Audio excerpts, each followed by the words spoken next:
Hello મારા વહાલા વહાલા વિદ્યાર્થી મિત્રો, કેમ છો? મજામાં? મારું નામ છે ફાલ્ગુન આદ્રોજા, હું રાજકોટથી છું અને તમે જોઈ રહ્યા છો ફિઝિક્સ વિથ ફાલ્ગુન સર.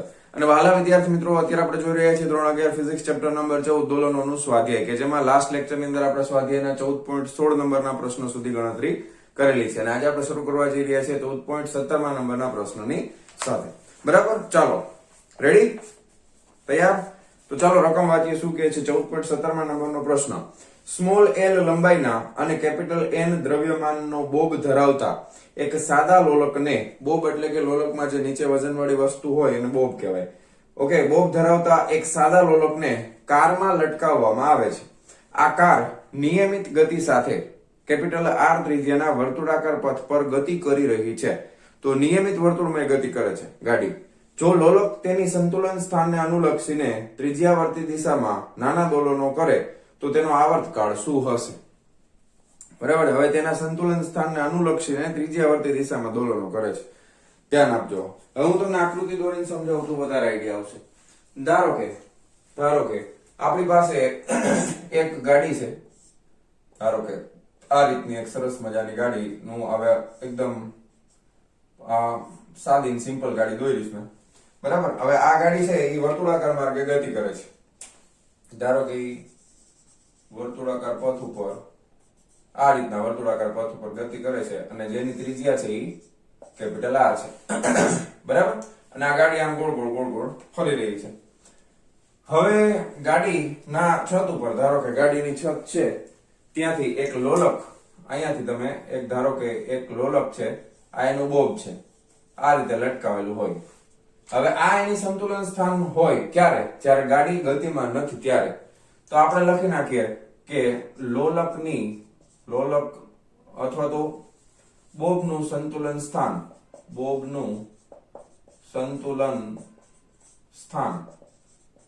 ક્યારે? તો કે કાર સ્થિર હોય ત્યારે. બરાબર, પરંતુ તમે જો ગાડી આમથી આમ ગોળ ગોળ ફરશે તો ત્રિજ્યાવર્તી દિશામાં, એટલે ત્રિજ્યાની દિશામાં, ધારો કે આ ત્રિજ્યાની દિશા અહીંયા આપણે જોવો તો ત્રિજ્યાની દિશા લાઈનથી હું આમ દોરું એટલે ત્રિજ્યા થાય, તો લોલક આમથી આમ થતો હશે. અહીંયા ગાડી પહોંચશે ત્યારે ત્રિજ્યાની દિશામાં, એટલે લોલક આમથી આમ. ખબર પડી ગઈ તમને? લોલક આમથી આમ દોલનો કરશે, નાના દોલનો, સૂક્ષ્મ દોલનો. બરાબર, હવે ગાડી ગતિમાં છે ત્યારે હવે આ લોલક અહીંયા હશે, આમ આવશે કે આમ જશે? બોલો જી, થોડુંક વિચારો. તમે ઇમેજિન કરો, તમે ગાડીમાં બેઠા છો, ગાડી આમ ગોળ ગોળ ફરતી હોય તો આપણે આ બાજુ નમીએ કે આ બાજુ નમીએ? કઈ બાજુ નમીએ? બહારની તરફ નમીએ ને. બરાબર ને, આ તરફ નમશું. શું કામ નમીએ છીએ? કારણ કે આપણા ઉપર એક પ્રવેગ લાગે છે. એ પ્રવેગનું મૂલ્ય કેટલું છે? v²/r. ઓલરેડી આપણે શીખી લીધું છે, કેન્દ્રગામી પ્રવેગ. બરાબર, તો કેન્દ્રગામી પ્રવેગના લીધે આના ઉપર આ જે બોબ છે એ હવે આ જગ્યા ઉપર ક્યાંક આવશે. બરાબર છે. હવે આ શું છે? આ પેલું. હવે આ બીજા કેસની અંદર આ બોબનું સંતુલન સ્થાન ક્યારે? કે જ્યારે કાર નિયમિત વર્તુળ ગતિમાં હોય ત્યારે. ખ્યાલ આવી ગયો? ઓકે.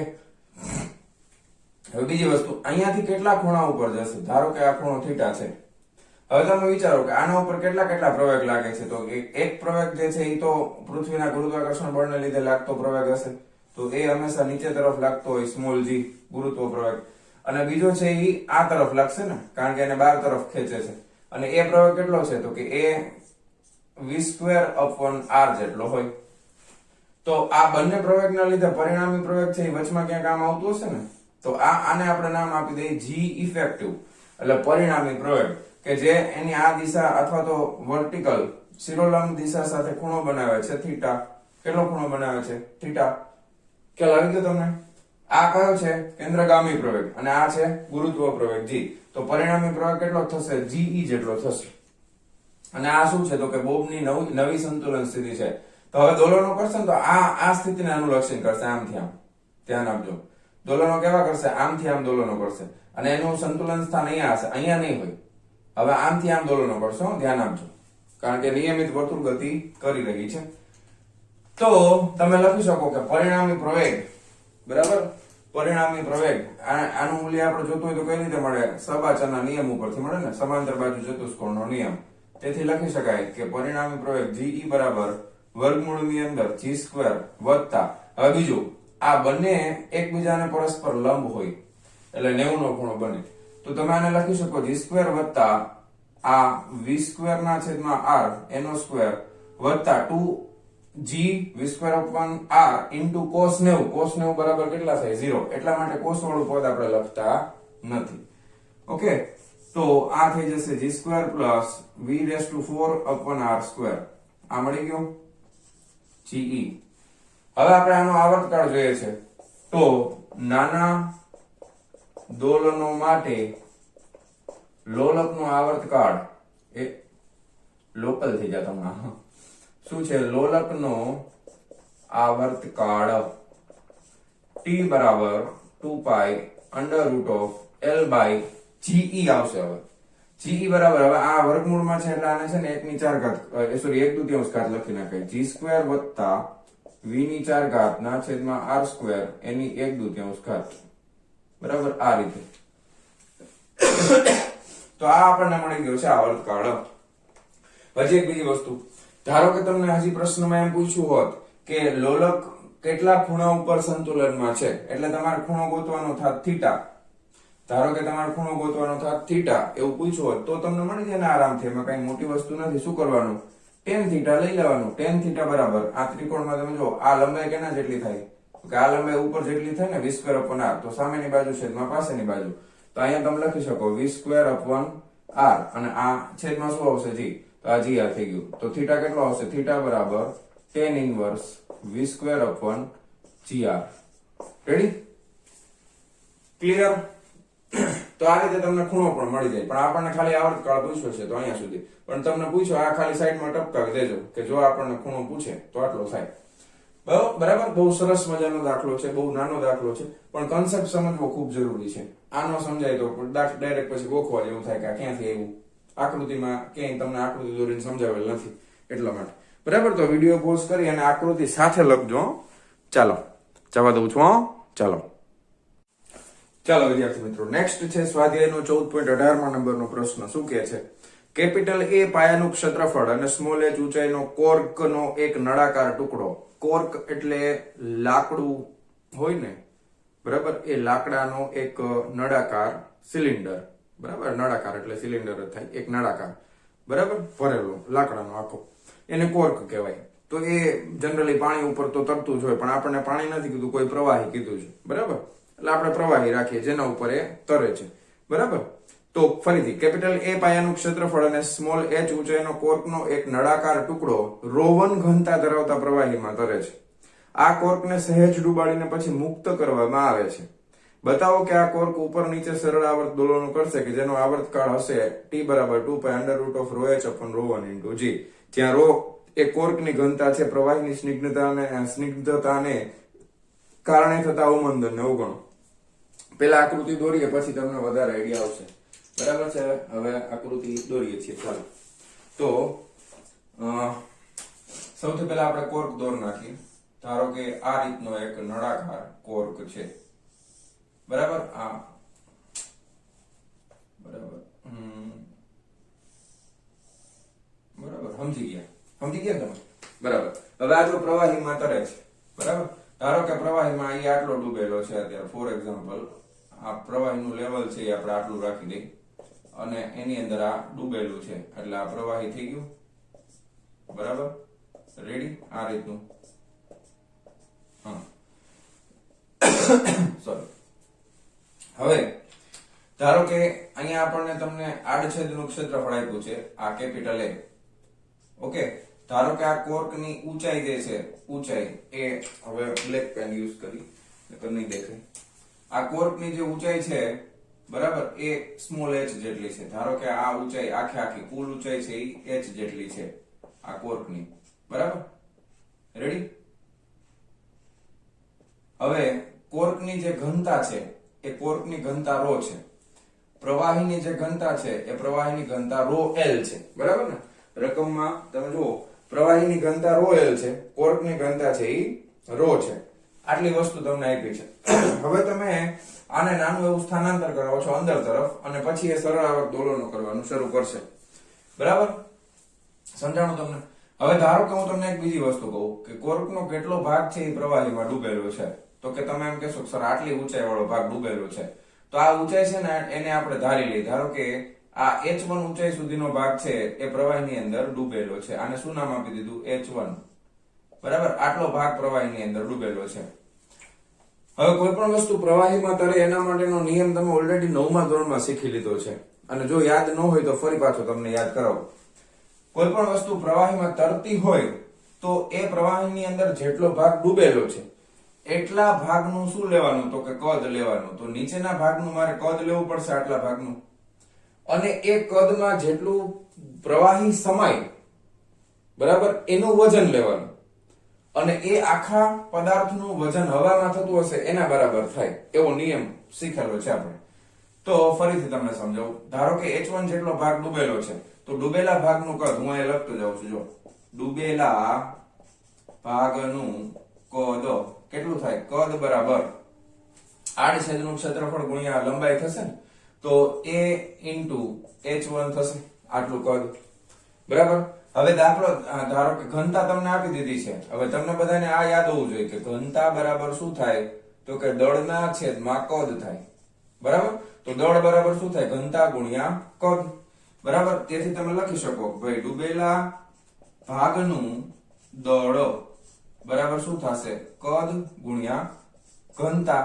એટલે આ a h1 બરાબર ડૂબેલા ભાગનું કદ બરાબર ડૂબેલા ભાગનું દળ બરાબર ઘનતા ગુણ્યા કદ. ડૂબેલા ભાગના દળ આ આપણે લેવાના છે પ્રવાહીનું. બરાબર છે, ડૂબેલા ભાગનું દળ, પણ આ કોનું લેશું આપણે? પ્રવાહીનું. કારણ કે જેટલું પ્રવાહીમાં એ ભાગ ડૂબે એટલું પ્રવાહી ઉપર જશે ને. તમે કોઈ વસ્તુ ધારો કે આ માર્કર પેનને પાણીમાં ઘુસાડો તો જેટલી માર્કર પેન અંદર જશે એટલું પાણી ઉપર આવશે ને. ઉપર શું આવે છે? પાણી આવે છે. તો પ્રવાહીનું દળ લેવાનું છે આપણે. કોનું લેવાનું છે? ડૂબેલા ભાગના દળ જેટલું પ્રવાહીનું દળ લેવાનું છે. તો પ્રવાહીના દળ માટે ઘનતા કોની આવશે? તો કે પ્રવાહીની આવશે. તો પ્રવાહીની ઘનતા કેટલી છે? ρl જેટલી છે. આ ખાસ ધ્યાન આપજો. બરાબર, એટલું જ પાણી ઉપર આવે. તો આ એનું દળ થઈ ગયું. તો આ છે એ કેટલું વજન બળ લગાવશે? હવે બીજી વસ્તુ લખીએ, ધ્યાન આપજો કે કોર્કનું હવામાં વજન બરાબર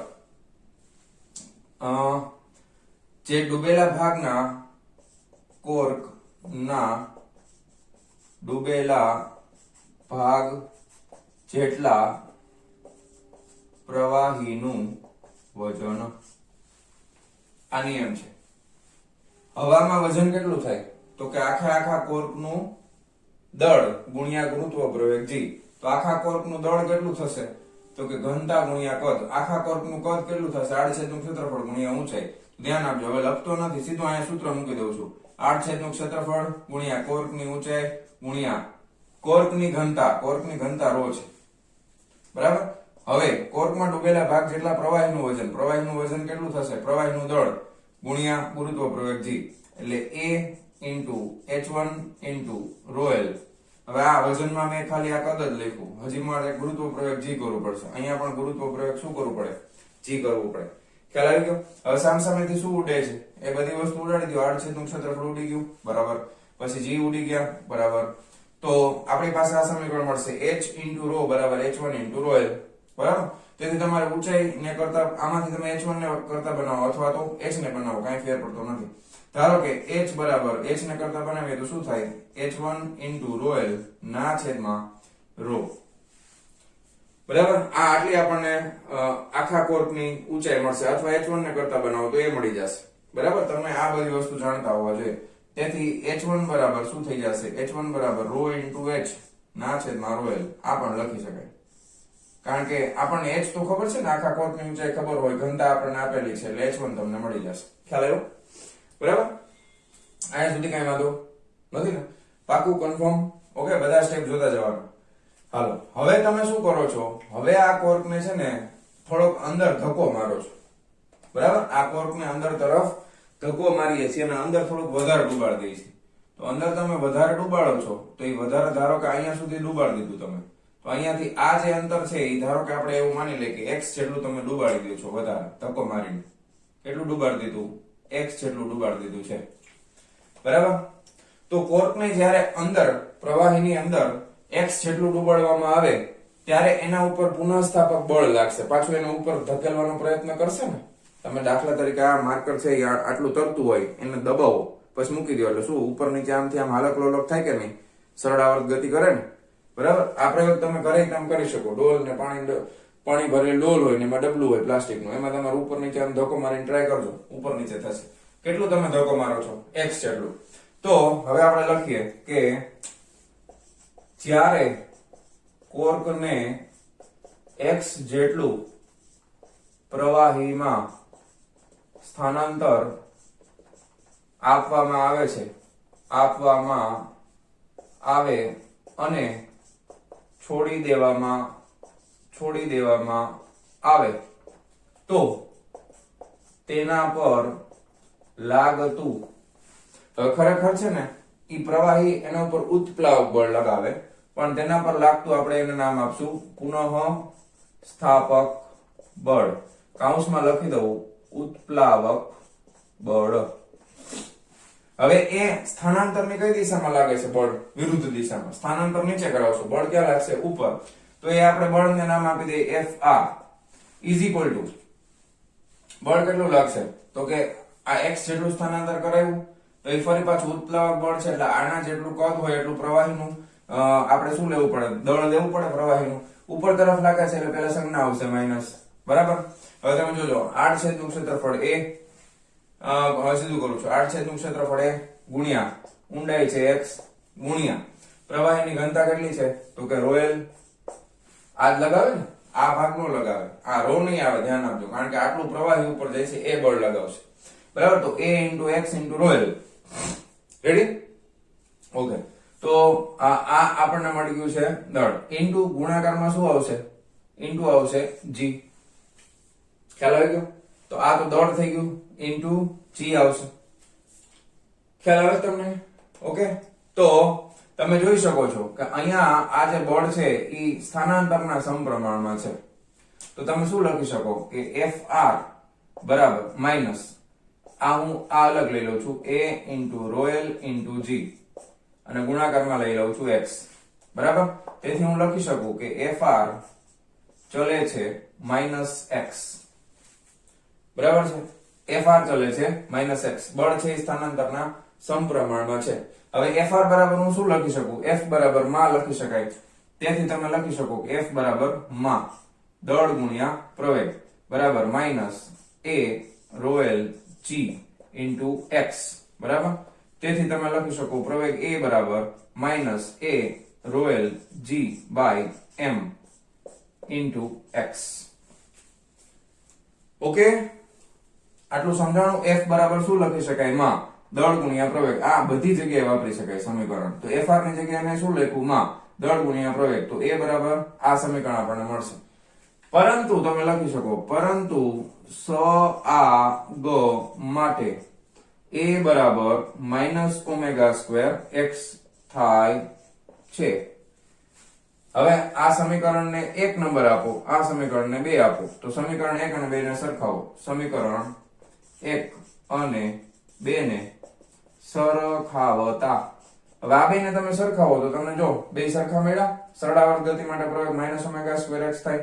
આ પણ a બરાબર સમથિંગ કઈક અચળાંક છે, ગુણાકારમાં x છે. તેથી તમે લખી શકો કે ω² બરાબર શું થઈ જશે? તો કે ρ l a g by m થઈ જશે. તેથી ω બરાબર શું થઈ જાય? વર્ગમૂળ ની અંદર ρ l a g by m, બરાબર. હવે દળ m, કુલ દળ m કેટલું થાય? આખા કોર્ક નું દળ કેટલું થશે? તો કે દળ બરાબર ઘનતા ગુણ્યા કદ થશે. તો કે આ ρ l a g ઘનતા ગુણ્યા કદ, બરાબર. ઘનતા ગુણ્યા કદ. તો કોર્ક ની ઘનતા ρ છે, કદ એટલે a h થશે. તો a h થશે, બરાબર. તો ઉપર નીચેથી a કેન્સલ થઈ ગયા. વધ્યું શું આપણી પાસે? ρ l g divided by ρ h, બરાબર. આ મને મળ્યું ઓમેગા. હવે એના ઓમેગા બરાબર શું થાય 2π/t. હવે અહીંયા લખું છું ઓમેગા બરાબર થશે 2π/t. એના બરાબર થશે ρl * g upon ρ * h. હવે આમાં આવર્તકાળને કરતા બનાવો તો t બરાબર શું થઈ જશે 2π √ρh. આ ઊંધું થઈ જશે ને ρl * g. બરાબર જો તો જરાક સાબિત થઈ ગયું કે નહીં?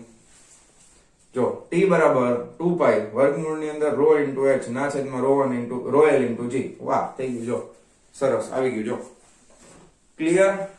તો આ રીતે આપણને આવર્તકાળ મળશે. ખ્યાલ આવી ગયો? સરસ દાખલો છે. વ્યવસ્થિત રીતે મોઢે ગણવાનો પ્રયત્ન કરજો, એક બે વાર લખજો તો જ યાદ રહેશે. નકર અમુક સ્ટેપમાં વચમાં તમે લોચો મારી દેશો, મને ખબર છે. બરાબર ભૂલાઈ જશે. પણ ખાસ ધ્યાન રાખવાનું, અહીંયા ડૂબેલા ભાગનું દળ કોનું છે? ડૂબેલા ભાગ જેટલા ડૂબેલા ભાગ, આ વાક્ય થોડું બદલાવું છું, ડૂબેલા ભાગ જેટલા પ્રવાહીનું દળ. બરાબર ડૂબેલા ભાગ જેટલા પ્રવાહીનું દળ. બરાબર એ અહીંયા લખી નાખો એટલે તમારે એમાં પણ કન્ફ્યુઝન થાય નહીં. તો બસ વ્યવસ્થિત રીતે લખી નાખો, ઉતારી દો. ઓકે ચાલો જવા દઉં છું. ચાલો ચાલો વિદ્યાર્થી મિત્રો, સ્વાધ્યાયનો 14.19 નંબરનો પ્રશ્ન. બરાબર છેલ્લો. પારો ધરાવતી એક કેપિટલ યુ ટ્યુબ નો, અત્યારે તમે જેમાં વિડીયો જોવો છો એ નહીં, કાચની નળી યુ આકારની, એ યુટ્યુબ નો એક છેડો એક શોષક એટલે કે સક્શન પંપ અને બીજો છેડો વાતાવરણમાં છે. બે કોલમ વચ્ચે નાનો દબાણનો તફાવત જાળવવામાં આવે છે. બતાવો કે જ્યારે સક્શન પંપ દૂર કરવામાં આવે તો યુટ્યુબમાં પારાનો સ્તંભ સરળ આવર્ત ગતિ કરે છે. બરાબર આકૃતિ દોરવી પડશે પછી તમને સમજાશે. જો આ રીતના યુ આકારની એક નળી છે. બરાબર આને યુટ્યુબ આપણે કહેશું. આ જાડાઈ સરખી જોયો, મારી જેમ ન હોય. ચાલો ટ્રાય કરવું. હવે જાડાઈ એક સમાન હોય. બરાબર આ બસ આનાથી જાજી હારી નહીં થાય આપણાથી. રેડી? તો આ યુ આકારની નળી છે.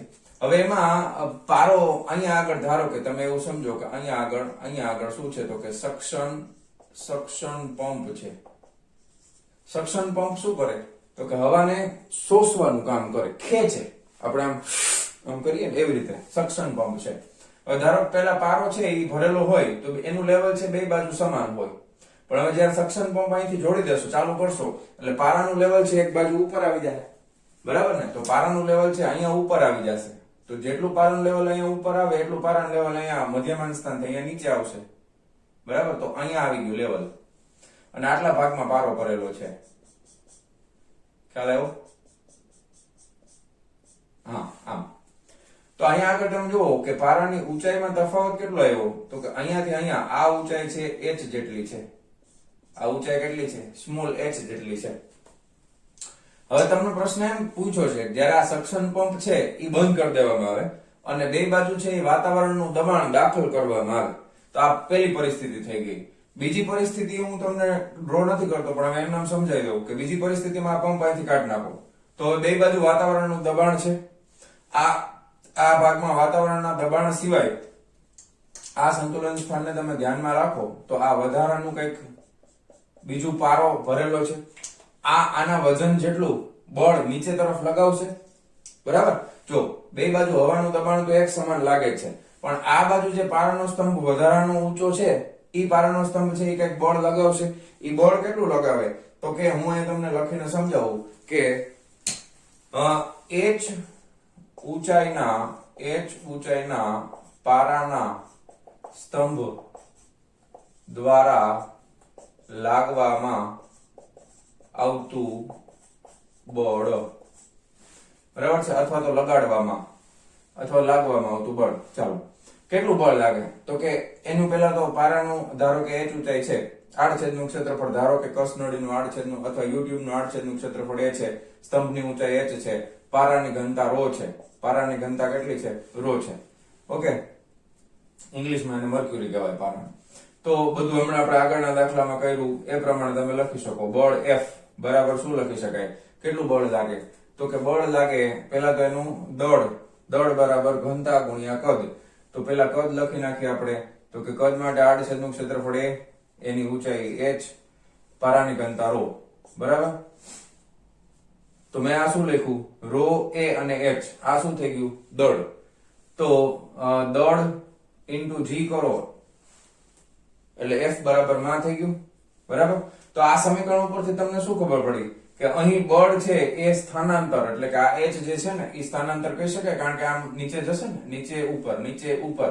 તો બળ છે એ સ્થાનાંતરના સમપ્રમાણમાં હોવાથી કેવી ગતિ કહી શકાય? સઆગવ કહી શકાય. બરાબર? તો સિમ્પલ, બસ પૂરું થઈ ગયું. અહીં તમે લખી શકો f ચલે છે h, તેથી સઆગવ થશે. વાર્તા પૂરી. જ્યારે બળ હંમેશા સ્થાનાંતરના સમપ્રમાણમાં હોય ત્યારે ગતિ છે એ કેવી હોય? સરળ આવર્ત ગતિ થવાની છે. તો આ એકદમ પ્યોર થિયોરેટિકલ દાખલો છે, આમાં કઈ બીજું લખવાનું નથી. ખાસ તમારે અહીંયા બતાવવાનું કે આ બળ જે છે ને એ સ્થાનાંતર એટલે h ના સમપ્રમાણમાં હોય. h ના સમપ્રમાણમાં લઈ આવવા માટે તમારે ρ a અને h. બરાબર? એટલે આ થઈ ગયું એનું ઘનતા એટલે દળ અને ગુણ્યા સ્મોલ g. ઓકે, આ રીતના લખી શકો. ક્લિયર છે? તો લખી નાખો ફટાફટ વિડિયો પોઝ કરીને. ક્લિયર?